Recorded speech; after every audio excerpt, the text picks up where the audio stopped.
அதுதான் முதல் வீடு. அங்கே வெற்றி அடைந்தால் அடுத்த வாழ்க்கை அனைத்தும் வெற்றிதான். யார் நம்முடைய வாழ்வில் நினைத்து பார்ப்பது கபரை?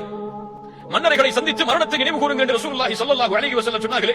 நம்முடைய வாழ்க்கையில் நம்முடைய உறவினருடைய மன்னரைக்கு தவிர வேறு என்றைக்காவது மன்னரைகளுக்கு என்று தனிப்பட்ட முறையில் சென்று மரணத்தை நினைவு கூறுவதற்காகவே பயணித்தவர்கள் எத்தனை பேர்?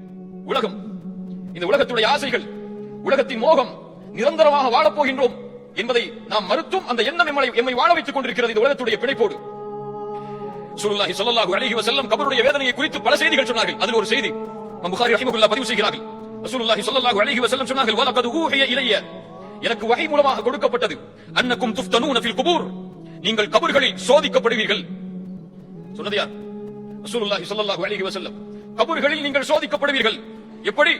ஃபித்னத்து தஜ்ஜாலை போன்று நெருக்கமான சோதனையாக அது அமையும். ரசூலுல்லாஹி ஸல்லல்லாஹு அலைஹி வஸல்லம் சொன்னார்கள், ஆதம் படைக்கப்பட்டதிலிருந்து மறுமை வரும் வரை இந்த பூமியிலே வரக்கூடிய சோதனைகளில் பெரிய சோதனை மஸீஹ் தஜ்ஜாலுடைய சோதனை. இந்த மஸீஹ் தஜ்ஜாலுடைய சோதனைக்கு நெருக்கமாக கபரில் நீங்கள் சோதிக்கப்படுவீர்கள். அல்லாஹு அக்பர்.